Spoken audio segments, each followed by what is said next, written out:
bem-vindas e muito bem-vindos ao podcast O Talento Não Tem Idade, uma série de conversas promovidas pela plataforma 55+, uma plataforma que oferece serviços de qualidade e confiança realizados por pessoas com mais de 55 anos. Se quiser saber mais, 55mais.pt.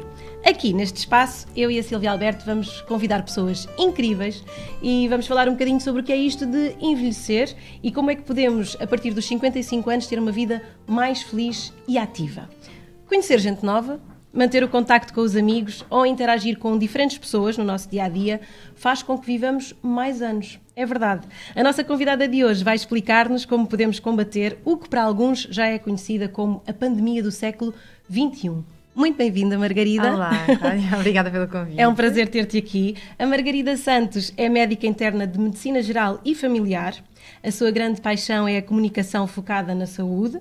Oferece conteúdos informativos sobre saúde física e mental nas suas redes sociais. Para além disso, apresenta a consulta aberta na SIC e criou o podcast A Curiosidade Salvou o Gato. Hoje nós vamos falar um bocadinho do impacto que a solidão tem na nossa saúde mental e física, é verdade.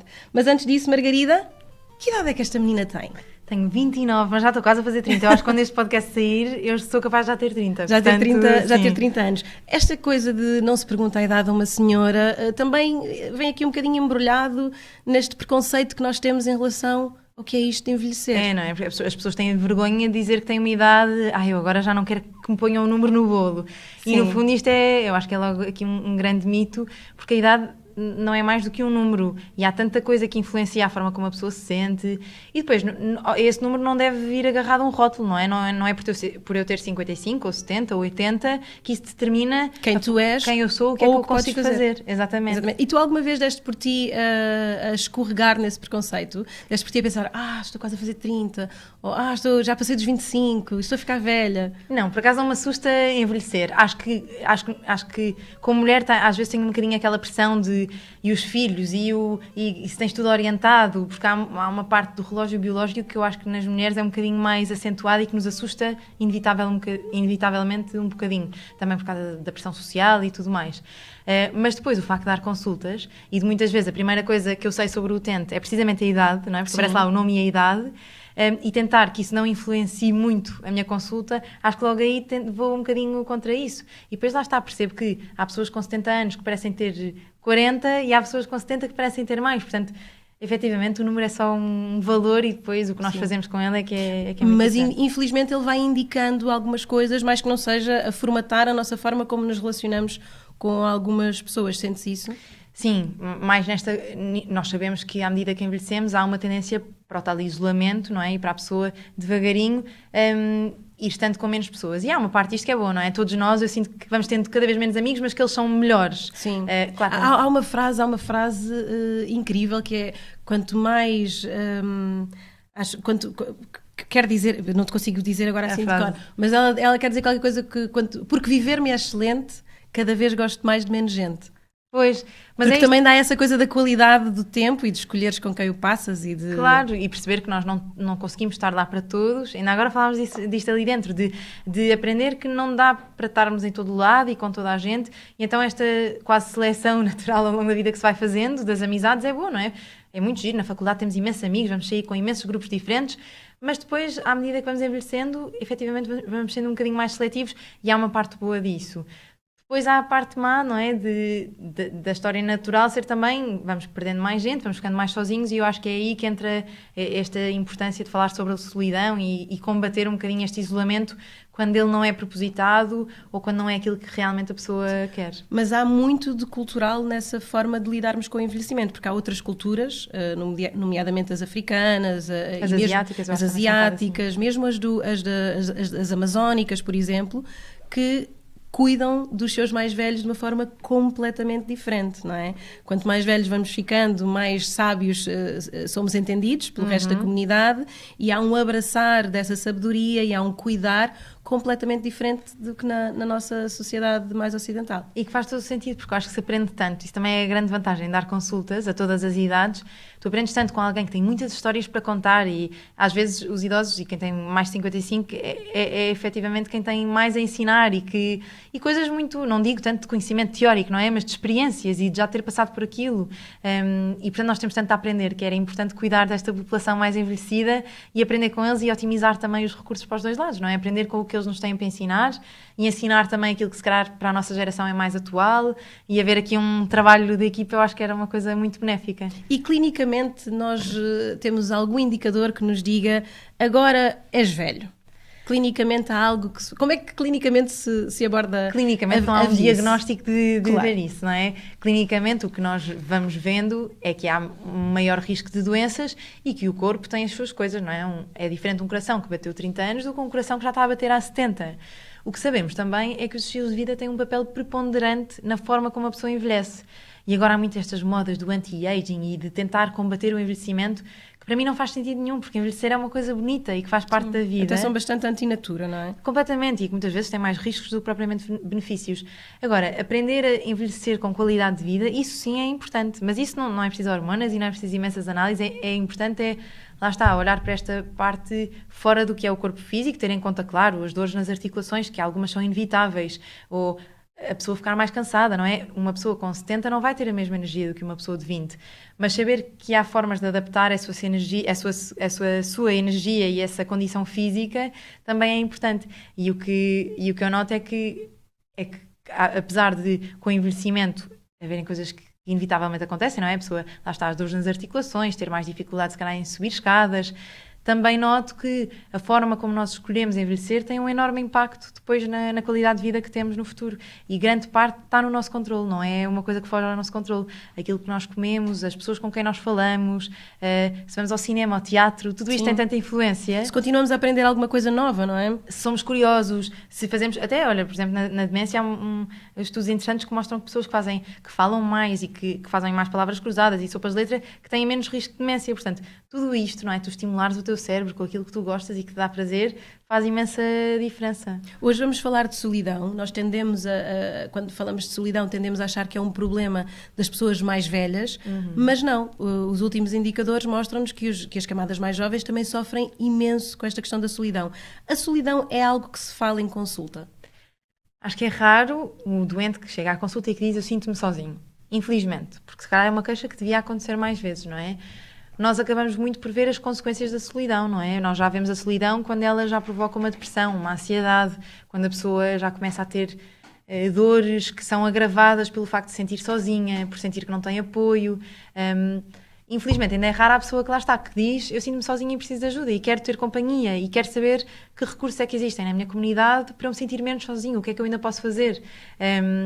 Mas acho que sem dúvida que é um problema crescente e que lá está, e que não atinge só as pessoas mais velhas e as pessoas que estão sozinhas em casa.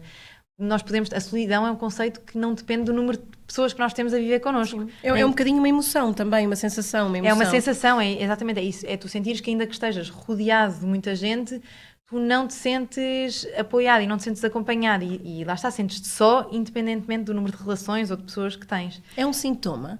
Podemos dizer que a solidão é um sintoma de algo mais? Eu, por acaso, não diria tanto que é sintoma, porque eu sinto que muitas vezes é mais a base das outras coisas, ou seja, mais do que sintoma, ele origina outras coisas. Claro que a pessoa também acaba por se isolar se estiver com uma depressão maltratada ou se estiver com uma ansiedade que nunca foi diagnosticada. Claro que isso também resulta em isolamento, não é?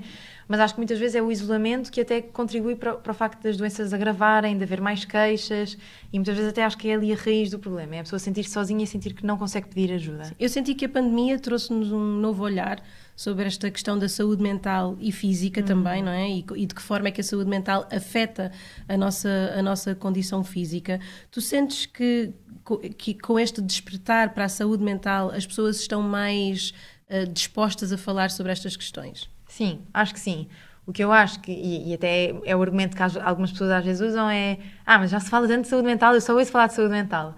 Mas isto é uma coisa de há uns anos e ainda é preciso muitos anos de falar tanto de saúde mental para as coisas efetivamente mudarem, não é? Para termos psicólogos acessíveis a todos, para as pessoas não terem medo de dizer que querem fazer outras coisas. Por exemplo, acontece muito eu em consulta ter alguém de 60 anos que me diz, eu estou sozinho e quero ir fazer coisas, mas quem é que vai querer fazer coisas com uma pessoa de 60 anos, não é? Eu agora vou dançar. No outro dia tinha uma senhora que adorava dançar e disse, então vá para as aulas de dança. Mas vou sozinha com 60 anos, vou para umas aulas de dança, não tenho par, não é? E então ainda há um bocadinho de tabu nesta coisa, a pessoa quase tem vergonha de dizer que vai sozinho. Eu dizer que vou sozinha à praia ou que vou sozinha ao cinema, as pessoas ficam sempre, mas vais sozinho porquê? E é nisto que é muito diferente também, o estar sozinho e o estar só, não é? E há uma coisa boa em estar sozinha, mas também há uma coisa boa em saber dizer que se está só e que não se quer ir sozinha. Sim. Que eu não quero ir sozinha ao cinema, eu quero companhia. Mas nós efetivamente afastamos-nos um bocadinho dos mais velhos. Sim. Porquê é que tu achas que este fenómeno acontece? À medida que as pessoas vão envelhecendo, nós temos tendência a distanciarmos-nos, a encararmos um bocadinho como a visita semanal à avó, ou a visita mensal para muitos, ou a visita anual para, infelizmente, também muita gente. Sim. Porquê é que tu achas que isso acontece? E há alguma forma de nós combatermos um bocadinho estes preconceitos também na forma como abordamos a saúde e não olharmos para a saúde como um lugar de tratamento, mas como um lugar também de prevenção? Eu acho que isto é aqui um bocadinho um ciclo vicioso, não é? Há um estigma muito associado à velhice, que é isto, a pessoa tem mais idade, então não é tão capaz e não faz tantas coisas e é mais chato ou não quer tanto falar. E este estigma afasta-nos logo um bocadinho. E depois entramos neste tal ciclo vicioso eu afasto-me, a pessoa sente-se mais isolada também se afasta mais e devagarinho vai sendo mais difícil comunicar, falar, integrá-la em projetos. E por isso é que é aquilo que tu dizes, tem de ser uma coisa muito cedo, não é? Evitar que ela se isole e evitar este espaço que há entre uma geração jovem e uma geração mais idosa. Porque, de facto, são duas gerações que eu acho que é engraçado porque têm muita coisa em comum, não é? Sim. Tem este lado de, em algumas coisas, serem mais dependentes dos outros, que se calhar a camada ali do meio não tem. E pronto, tem mais tempo para hobbies e para outras coisas, que se calhar também lá está a parte mais trabalhadora e que está mais sempre atarefada e sempre a correr não tem tanto. E os jovens aprendem muito com os idosos e os idosos também aprendem muito com os jovens. E portanto acho que combater esse ciclo, mas esse ciclo existe inevitavelmente, eu acho que é isso. Nós vamos partindo aqui do pressuposto que é idoso, agora não vou passear com a minha avó todos os dias, que chatice. Sim. Mas se calhar começar esse hábito, a integrá-la em mais coisas, vai fazer toda a diferença. E fazer também com que ela envelheça muito melhor e muito menos só. No teu consultório, o que é que tu sentes quais é que tu sentes que são as queixas mais comuns das pessoas que se queixam de solidão? É isto, é não terem companhia para falar, para desabafar de coisas normais, ou só para dar uma opinião de alguma coisa que viram e gostaram, ir dar um passeio e ter ali alguém que puxe por eles, não é? É muito mais fácil tu às vezes saís da cama se tiveres alguém que diz, bora, vamos andar, vamos fazer alguma coisa, vamos a uma aula de dança. Tu sentes que na tua área consegues dar alguma resposta em relação a isso? Não, e até dizia, precisamente quando falava aqui com a 55 mais, até dizia isto mesmo, que eu sinto que é uma grande dificuldade.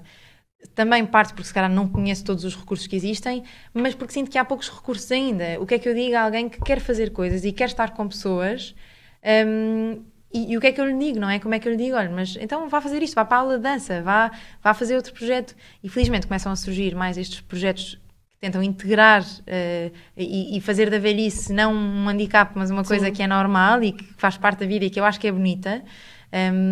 E felizmente existem esses projetos, mas eu sinto que na consulta tenho muita dificuldade. Às vezes até penso, não devia haver uma forma de nós juntarmos, não é se juntar todos os idosos que me dizem que querem companhia, criar um grupo, exatamente, e pô-los a fazer alguma coisa. Mas às vezes eu acho que é só também falta de conhecimento e uma certa inércia, não é? No meio de tantas consultas a pessoa pensa, eu ponho sempre uma notinha a dizer, tenho de lembrar daquilo, tenho de arranjar uma alternativa, alguma coisa para ajudar aquela pessoa que se sente sozinha a mudar. Só que depois é muita gente e é de facto uma queixa muito frequente. Sim. E uma queixa muito frequente de pessoas mais velhas? Sim, mas de pessoas mais novas também. Sim. Eu acho que, por exemplo, as redes sociais têm esta ilusão da pessoa sentir que não está sozinha, não é? Ou porque tem muitos seguidores, ou porque segue muita gente, ou porque todos os dias fala com muita gente nas redes sociais. Ou vê muita gente, não é? E vê muita gente com muitos amigos e em muitos eventos. E eu acho que isto contribui aqui também para que de repente tu tenhas adolescentes e jovens a sentirem-se muito sozinhos. Porque depois, quando desligas o telemóvel e quando o pões de lado, há ali um certo vazio de e agora, não é? Sim. E há coisas que eu acho que a interação ao vivo e a cores não há nada como isso, porque claro que é bom e é tão bom nós agora podemos falar com um amigo que está no outro lado do mundo e ter acesso à informação que é partilhada nos Estados Unidos ou onde for e saber o que está a acontecer. Mas, por outro lado, há uma beleza em estar com as pessoas ao vivo e desligar os telemóveis e estar a jantar e só conversar. Tu tens uma ligação forte às tuas redes sociais e a um público que já é muito teu. Tu sentes que o teu público é mais novo ou é mais velho? Ora, o meu está aqui mesmo na minha faixa etária, portanto eu diria que é dos 20 aos 40. Sim. Mas lá está, é um público que eu sinto que também... Eu uma vez falei sobre solidão e sinto que é um público que se identificou muito com aquilo. E não é? Como é que um público tão jovem se sente tão sozinho? O que é que nós estamos aqui a fazer mal? O que é que nós podemos fazer para prevenir essa sensação, para dar ferramentas às pessoas? Sim. Falar sobre o assunto é o primeiro passo, não é? Sim. As pessoas dizerem que se estão a sentir assim, porque cada vez mais, e isto é a beleza de dar consulta, é que tu percebes que não é só aquela pessoa que se sente sozinha, é aquela e a outra e a outra e a outra e a outra. E de facto somos muitos. E às vezes é uma pessoa que tu olhas e que está com uma vida super atarefada e que tem uma família incrível, mas é aquela pessoa que sente-se sozinha. E, portanto, normalizar a discussão sobre o assunto, não é? E falar sobre o assunto e conseguir dizer eu sinto-me só, mesmo quando estou rodeado, e mesmo quando tens todos os privilégios da vida, poderes queixar-te, isso também é importante. E depois lá está, tentar, se calhar, numa era em que está tudo muito digitalizado e muito informatizado e em que falamos todos muito pelas redes sociais, tentar programar mais coisas ao vivo e tentar integrar mais pessoas em projetos bons e que nos façam bem, que nos façam sentir bem. Sim. As redes sociais têm um bocadinho essa dualidade, não é? Se por um lado conectam-nos com o mundo, por outro lado também isolam-nos em nossa casa e dão-nos essa falsa sensação de relação quando ela, na verdade, não existe ou é muito frágil, não é? Está ali um bocadinho associada a termos ou não termos rede. Exatamente. Mas na camada mais velha, por acaso, teve um efeito um bocadinho diferente, não é? Esta possibilidade de estás num lar e não consegues sair dali porque já tens uma questão de locomoção, já tens outras questões associadas, mas de repente consegues fazer um FaceTime com a tua família ou até aprender uma língua nova numa aplicação qualquer. Como é que tu vês essa dualidade? Acho que é como tudo, não é? O que faz o veneno é a dose, e é verdade, há coisas inacreditáveis das redes sociais e eu acho que mesmo na camada mais idosa é importante também estimular isso e fazer com que, e aproveitar, lá está, os cursos online, a capacidade de falar, só que essa chamada de FaceTime não impeça os filhos e os netos de irem lá presencialmente e estarem lá, ou de saberem que projetos é que há na área que podem ajudar aquela pessoa a distrair-se, porque essa chamada, mesmo que seja 1 hora num dia, e as outras 23, não é? Ou as outras 10 que a pessoa está acordada.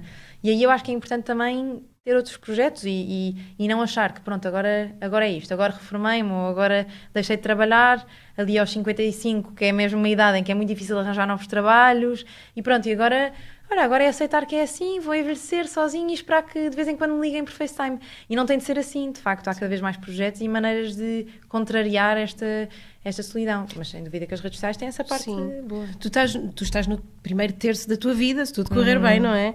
Tu já pensas no teu futuro e de forma a prevenires uma série de situações, ainda por cima tu que vês pessoas de todas as idades e percebes que maleitas é que te chegam ao consultório, tu já pensas na tua vida daqui a 30 anos e na tua vida daqui a 40 e na tua vida daqui a 50?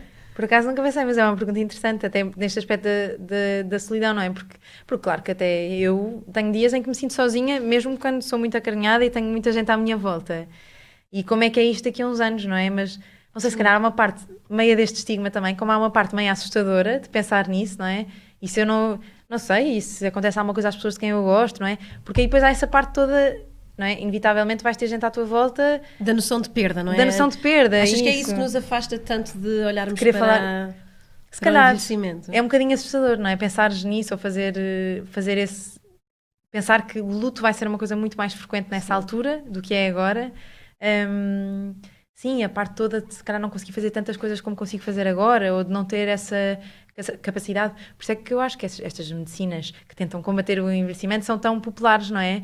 Sim. Mas, calhar, em vez disso, era muito mais interessante prepararmos as pessoas e olharmos para ver isso como uma coisa bonita, não é? Vem experiência, vem capacidade, sabe-se coisas que nunca com 30 anos ou com 29 anos se sabe. Vem segurança, vem autoestima, vem uma série de coisas que nós em miúdos não passam-nos completamente ao lado. Completamente, sim. É uma noção de tempo e de conseguir olhar para trás e ver tudo o que já construímos e as relações que tivemos e há uma beleza também na saudade, no sentir saudade daquilo que era, não é? Eu acho que a saudade é bonita porque é uma coisa, de facto, leva-nos para um sítio onde nós já fomos muito felizes, não é? Exatamente. Sim.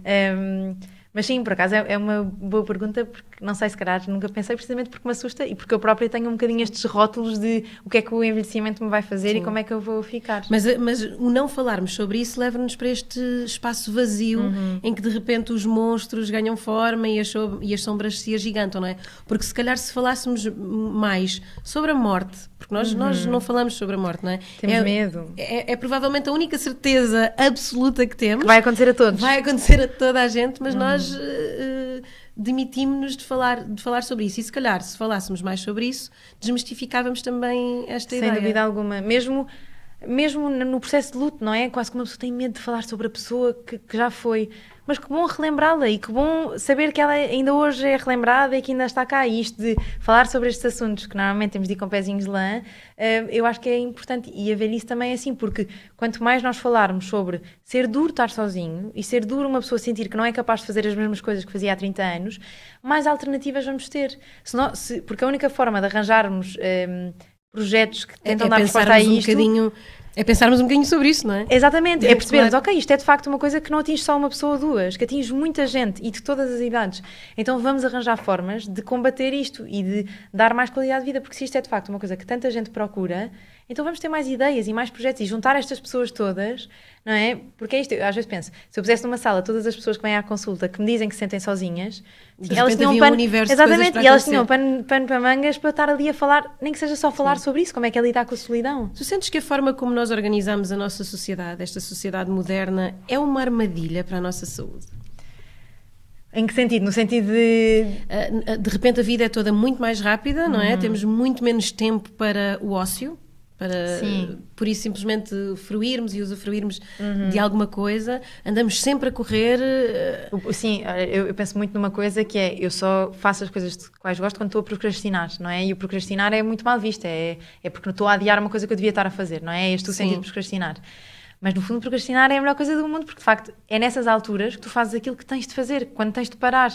E sem dúvida que esta correria e esta necessidade de estar sempre a fazer mais e produzir mais e estar em todo lado a toda a hora, eu acho que não é boa, porque saber parar, saber aproveitar, lá está, o saber envelhecer, saber ouvir quem está à nossa volta, estar com quem está à nossa volta é tão importante, isso também nos dá tanta qualidade de vida. Sim. E não há nada que seja assim tão urgente, não há nada que não faças esperar 2 dias, não há nada, acho eu, não sei, também ainda estou aqui, lá está, no meu primeiro terço eu acho que é muito fácil de falar, mas esta coisa de não sentir, ok, então agora só quando cheguei a esta idade é que parei e consigo ver o que é que fiz, não é? Temos de ir parando antes, porque senão de repente é isso.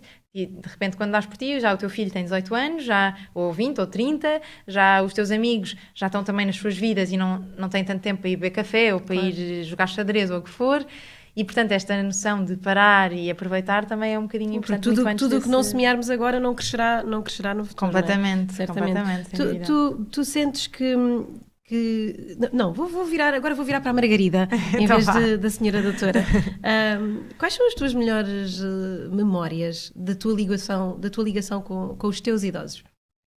Olha, eu gosto muito de ver idosos em consulta. Aliás, eu gosto muito da consulta precisamente por aquilo que eu te disse, que é, eu acho que há sempre alguém que me ensina uma coisa nova ou que me diz... Não sei, os idosos têm esta beleza de ter tanta experiência e tanta... Já não têm vergonha de dizer as coisas, sabes? Já não têm aquela coisa de... Sim, aqueles pudores e aquelas... Sim, já dizem, não faça isto, faça aquilo, ou ai, não perca tempo com isto. Mesmo às vezes é curioso vê-los falar sobre as relações. Eu agora estou naquela idade em que é isso, em que estamos sempre preocupados com quem é que vamos ficar, se dura para sempre, se não dura.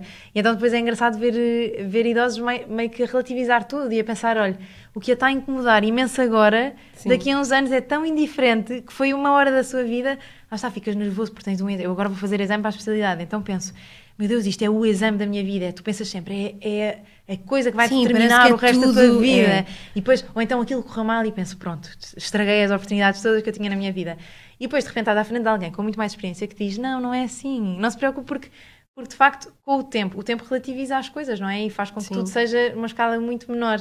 E a velhice também te dá isso de poderes ver tudo assim com géneros de zoom out e perceber que aquele momento em que tiveste aquele ataque de pânico e que estavas super ansioso com determinado assunto foi só 1 hora e tu ultrapassaste e chegaste aqui e está tudo bem. Tens alguma memória especial com os teus avós, amigos mais velhos da família? Tens assim alguma memória Olha, há um particularmente especial? há um casal muito que eu gosto muito, que sigo na consulta, que é assim aquele que me estimula mais a fazer exercício, a sair da minha zona de conforto. E estão sempre a mandar-me e-mails com novas iniciativas e coisas para eu fazer. E esse, por exemplo, Estão a cuidar de quem cuida deles. mas é mesmo verdade, sim. E é uma relação muito bilateral, eu acho que não é... Isso é o que eu gosto também na minha especialidade. Não sou só eu a debitar, eu aprendo muito e também sinto que há ali um processo muito de cura minha quando estou a tratar os outros, que é uma coisa engraçada. E depois, pronto, eu também tive uma avó hiper presente, que perdi foi há um ano, e lá está, que eu gosto de relembrar com muita saudade, porque realmente me ensinou esta coisa, não sei, eu sinto que a minha avó era muito bondosa e tratava bem toda a gente. E mesmo quando alguém a tratava mal, ela respondia com amor, e eu acho que isso é uma beleza, ao fim de tantos anos, ela conseguir continuar a responder com amor e tratar bem os outros, mesmo quando a tratam mal. Sim. E eu acho, não sei, eu acredito piamente nisto, que nenhuma maldade se cura com mais maldade, não é? Uhum. E este ensinamento também veio muito da minha avó, que foi uma figura importante, e que lá está, cada ano que passava, eu sentia que ela tinha mais sabedoria e era sempre muito tranquila e falava com muita tranquilidade e estava em paz, e acho que isso também é uma coisa boa da velhice. Tu sentes que nós podíamos ser mais saudáveis se nos aproximássemos dos nossos mais velhotes? Sem dúvida. Sim, acho que o falar... Porque nós somos mais saudáveis quando também temos mais relações sociais e quando falamos com as pessoas, e os idosos têm uma coisa muito boa, que é tempo para nos ouvir, para nos aconselhar, e só isso se calhar faria diferença, não é? Tanta gente que precisa desabafar e que precisa de pedir opiniões, e às vezes, lá está, o propósito que eu acho de desabafar não é que alguém nos dê a solução específica e diga faz isto e aquilo e resolves todos os teus problemas. É só que alguém diga: olha, está tudo bem, isso vai passar e sempre precisares podes falar comigo.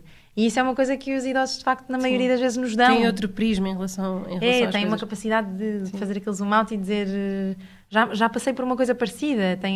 É mais fácil empatizarem porque já passaram por muitas coisas, têm muitos anos de experiência. E voltando à senhora doutora, que impacto... Agora vou mudar aqui. Agora vamos pôr uma gravata. Agora tratem-me com você, estou a brincar. Que impacto é que a solidão pode ter na nossa saúde mental e na nossa saúde física? Porque normalmente associamos a uma coisa mais intelectualizada, não é? E esquecemos que há todo um lado físico que pode ficar também afetado. E que está muito bem estudado, e nós sabemos que as pessoas que se sentem sós, têm mais doenças físicas, portanto, cardiovasculares, têm mais infartos, têm mais doenças respiratórias, envelhecem com menos qualidade de vida, e, portanto, tudo isto tem um impacto físico muito tangível. E depois, na parte mental, não é? Então, essa é óbvio que tem um grande impacto também, porque uma pessoa que não consiga pedir ajuda, que se sinta muito sozinha, mais dificilmente também vai tentar tratar aquela depressão, ansiedade ou bipolaridade ou o que for da área da saúde mental. E, portanto, combater o isolamento eu acho que é fulcral quando nós queremos prevenir o agravamento de doenças respiratórias, cardíacas, tudo o resto, e também as mentais. Acho que tem um impacto muito... Eu não tinha noção que a solidão tinha também um impacto tão grande na questão das mortes precoces. Mas tem, sem dúvida. Não tinha essa noção. Sim, e querem em pessoas mais velhas, querem pessoas mais novas, não é? Sim, e às vezes mais do que esses anos que se perdem realmente, não é? Porque se morre mais cedo, também são os anos que se perdem de qualidade de vida, e perdem-se muitos anos. Ou seja, a pessoa vive, mas não está a viver com qualidade de vida, e isso também é importante, porque não interessa só viver até aos 100, não é? Interessa que aqueles últimos 20 anos sejam anos de qualidade de vida em que a pessoa não está acamada, não está dependente, porque muitas vezes não se tem isto em conta, mas estar a viver e estar num lar sem conseguir falar, sem conseguir comer, sem conseguir fazer nada, isso também não é uma vida que muita gente queira, não é? E a solidão também se associa mais a isso. Portanto, combatê-la é também combater estas mortes precoces e também a perda de anos de qualidade de vida. E se calhar falarmos sobre isto é importante para sensibilizarmos um bocadinho a sociedade civil.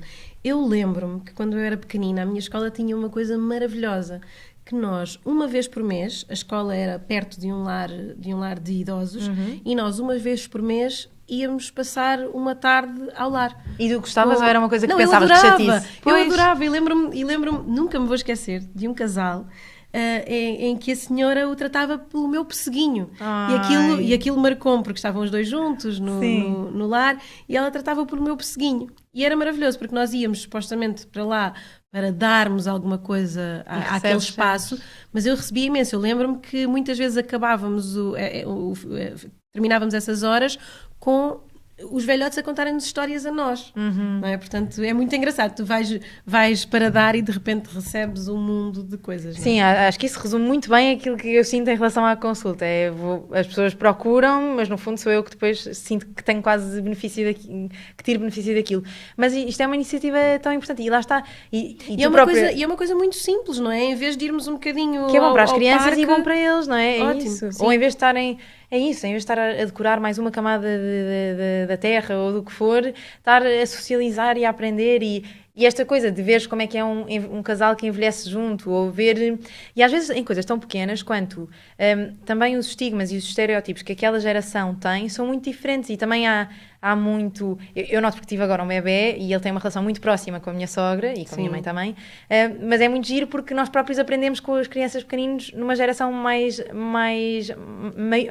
velha e, portanto, esta magia que há de perceber, ok, como é que são as coisas na altura, agora, para eles e como é que eram na minha altura e esta partilha de informação é de facto uma coisa que só tem benefícios. Sim. E é giro ouvir dizer que para ti não era uma seca, não é? Porque... Não era de todo. Acredito que tivesse colegas que achavam aquilo uma seca. Mas para mim, eu adorava e fazia muito sentido. Mas agora falaste aí de outra questão que também é muito interessante nesta relação quase dicotómica que nós temos com as gerações, tanto a mais nova como a mais velha, que é muito bonito observar a ligação de uma avó, de um avô com um neto e de uma mãe ou de um pai com um filho, não é? Sim. Porque nós projetamos 1000 coisas na nossa educação e parece que se ele não comer aquele brócolis, sim, aquilo vai ser tudo virar um tudo drama. ao contrário e de repente a forma como as pessoas que já passaram por isso relativizam algumas situações também mas é mesmo interessante. Também nos devia ajudar a libertar um bocadinho do stress que só nos faz mal à saúde. E se calhar os avós também têm um bocadinho esse papel de dizer, olha, calma, se ele não comer hoje está tudo bem e ele come amanhã, ou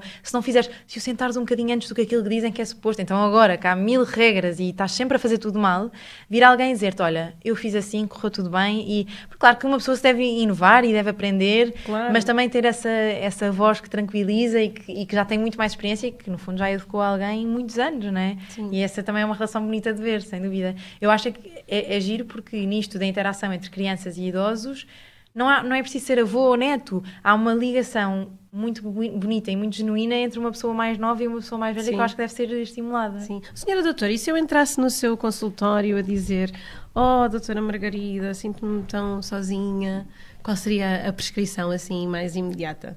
Então, primeiro eu diria sempre, sempre que precisar pode vir cá ter comigo e falar comigo, mas olha, falava-lhe provavelmente do 55 mais, que tem alguns projetos muito interessantes para pessoas acima dos 55 anos, e depois, infelizmente, não sentia que tinha assim imensos recursos, acho que é uma falha ainda grande. Eu estimulo sempre muito a integração em atividades, ou seja, não achar que por ter 60 ou 70 não pode ir para umas aulas de dança, e estimular isto e dizer, então vá, para a semana diz-me como é que é, tentar fazer coisas diferentes, não é? Quer seja cozinhar, porque há tantas coisas que nós vamos deixando de caminho, porque se calhar não são a nossa fonte de rendimento, mas que se forem a nossa fonte de prazer também são válidas. E às vezes, no outro dia conheci uma senhora que agora vende bolos de chocolate para restaurantes e aquilo é o que faz e dá-lhe imenso prazer e tem imenso jeito e os bolos são ótimos. Eu já lhe disse que tenho de ir provar. Mas sinto alguma falta de recursos, é um facto. Sinto que não... Se calhar ainda sinto que preciso de mais coisas para oferecer a essa pessoa que me chega à consulta nesse caso. Margarida, muito obrigada por nos teres oferecido um bocadinho deste Obrigada tempo. Obrigada por todo o trabalho que tu desenvolves, quer com as camadas mais novas, quer com as camadas mais velhas. Quanto a quem nos acompanha, muito obrigada por terem estado aí desse lado. Já sabem, se precisarem de ajuda, falem, porque é nesta ponte que nós nos encontramos e cuidem de vocês e aproximem-se de quem vos faz bem, porque nós não nascemos para estarmos sozinhos. Muito obrigada. Para o próximo episódio temos mais conversas importantes com pessoas interessantes, conduzidas pela talentosíssima Sílvia Alberto. No próximo, o talento não tem idade. Até já.